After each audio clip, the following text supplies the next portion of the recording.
Andi has decided to step her sister's game up. Karen is still reeling from the news of how far along she is. And Danni ain't taking no off of Preston. What's good, y'all? It's your good sis Erica Vane coming to you right here on Erica Vane TV with another Sistas video. I apologize for the delay in this video. Last week was actually my birthday, and impromptuly I decided that I was not going to make any videos, and I was just really going to enjoy my birthday as well as the days after my birthday. And y'all, let me tell you, I did. I truly enjoyed myself. I rested. Shout out to you amazing subbies, supporters, and friends who have been so loving and supportive of me through my birthday, sending me beautiful birthday wishes, well wishes, and having grace for me and not dropping videos for multiple days. Y'all are mostly used to me dropping videos every day or at least every other day. And your girl just kind of disappeared for a second. I actually wound up watching this episode late. I didn't watch it until Friday, I think, just because I had so many other things going on. And as I mentioned, I was enjoying my birthday. But let me tell you, shout out to Tyler Perry in the schedule, because this has been one of my favorite Sistas episodes, and it dropped the day after my birthday. So I was just like, oh, okay, Tyler, so you was wishing me happy birthday too.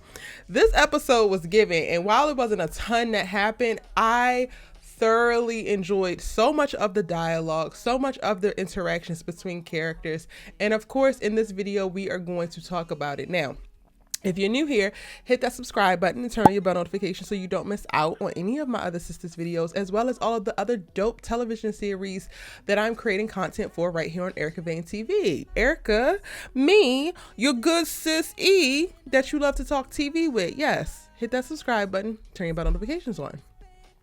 Also, be sure to drop a comment in the comment section down below and let me know what you thought about this episode, your favorite characters, what you are loving, like just in all of the positive vibes. Tell me something that you like, love, or admire and adore about this series, about the show, about this specific episode, whatever you like. Let's just keep the positive vibes going in the comment section, because I'm really, really feeling great. There's not too much I have to say negative about this episode, except for, you know, Hayden and Gary were in it. So, you know, they can still go to hell. On a nice fiery bus on the way, going about 200 miles an hour to hell. Yes. I don't know if I should create this video, but I am 100% convinced that Hayden is an incel. Would y'all like to see a video breaking down why I believe that Hayden is an incel? And if you are not familiar with an incel is, Google it, child, because I learned about what it was 8 months ago, and my mind has never been the same. Incel is involuntarily celibate person, typically a male in America, and they are some of the most dangerous people who are walking this earth. If y'all want a video about it, let me know in the comment section. But we had to see Hayden, even though we get to see Hayden's ass whooped all up and down that law firm. Now, this is a catch-22 because Zach, I want you to have that cathartic release. I want you to feel vindicated and that you can defend yourself and your lady. But also, we have bigger fish to fry. You cannot be sitting up in nobody's jail cell. So while you wax Hayden's ass all up and down this law firm, and he deserved every single punch, kick, and jab that he received, we also need you to not stay in prison behind it. Okay? Golly, but it was really good to watch. Zach was like, I'm finna go Super Saiyan on that ass, and that was it. And then the taunting after the fact, it was like, look, you scared, look at you scared. And yes, Hayden was standing there looking scared as hell. Hold him back, just like them little weak ass boys when we were back in middle school and high school that wanted to talk all tough but then get their asses beaten and want somebody to help them.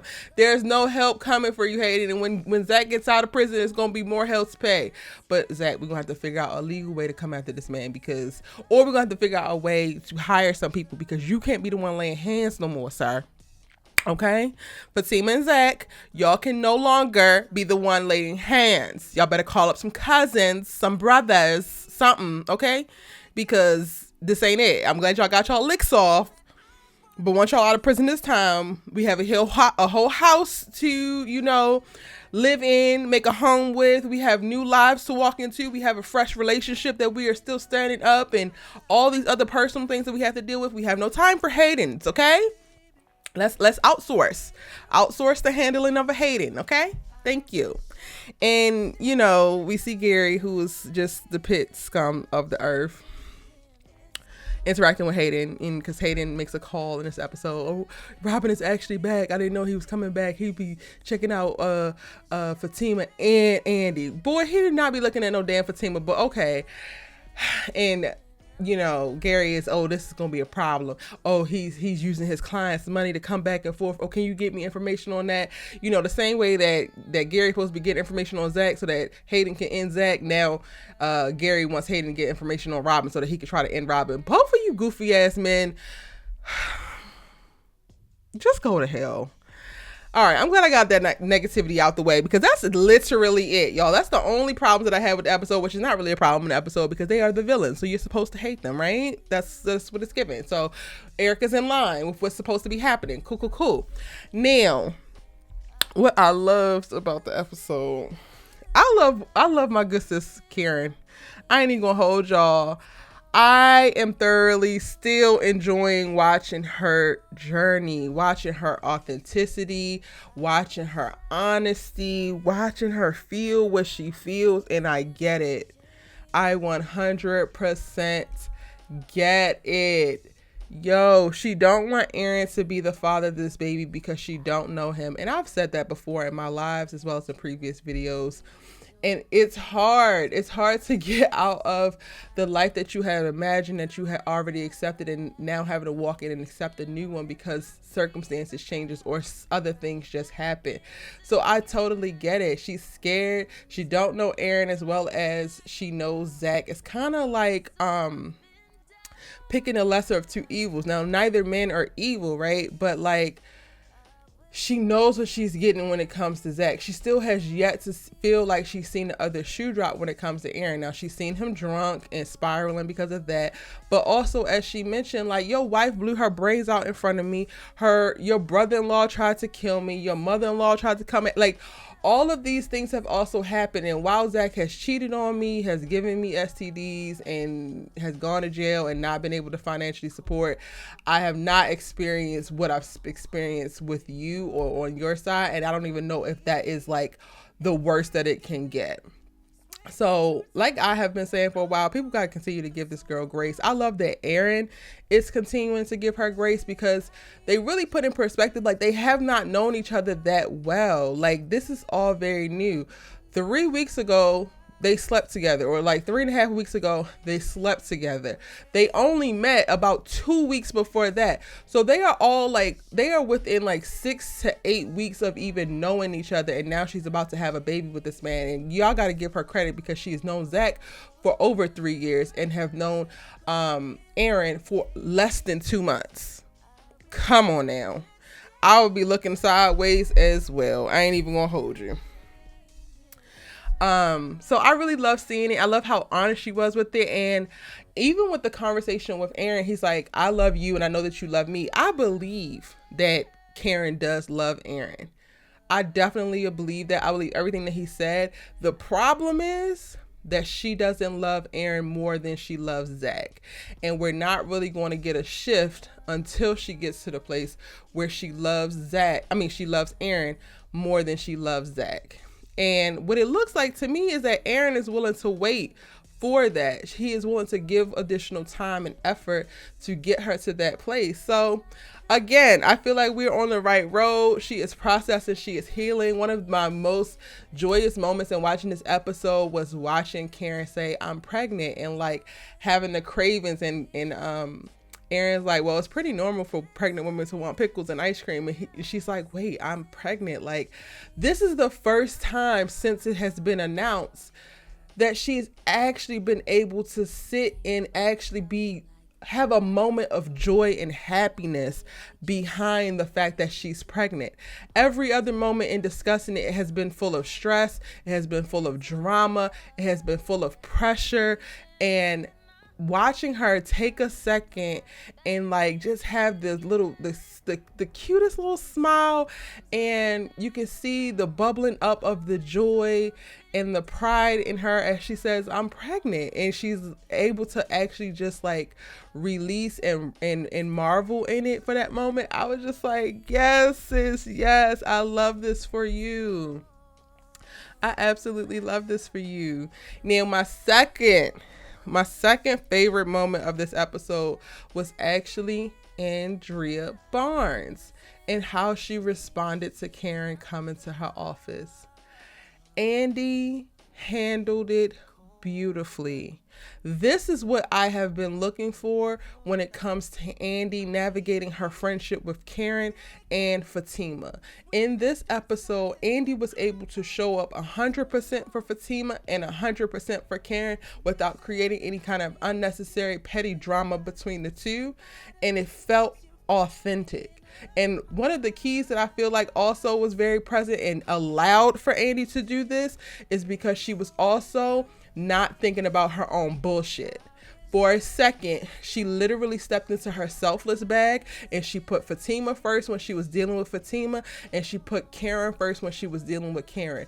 Watching her talk to Karen in such a way that felt genuinely endearing, genuinely empathetic, genuinely non-judgmental, and genuinely supportive, I was like, yes, this is all I have been wanting from you, girl. Now this preview is showing me that once she gets with Danni and Sabrina, it's going to be some back to catty bullshit. But I'm going to go ahead and marvel in this episode because Andi was giving me everything that I needed. And I was so very, very, very proud of her. Like watching her character at the top of this episode navigate not only the fight with Hayden and Zach, but also Karen walking in and taking everything in stride, keeping her cool, being able to be reassuring and supportive. Like her telling Karen, this is what I wanted when they were at that damn penthouse from the jump. Her telling Karen that she has nothing to worry about because she has her and she has her sisters. I was like, why in the hell did it take you this long to say, but you know what? You said it now, so I'm not even going to do it. I'm not even going to be stressed about it. This is exactly what I have been waiting for her to say, exactly how I have been waiting for her to act. And Andi, we love this for you. It looks beautiful on you, mama.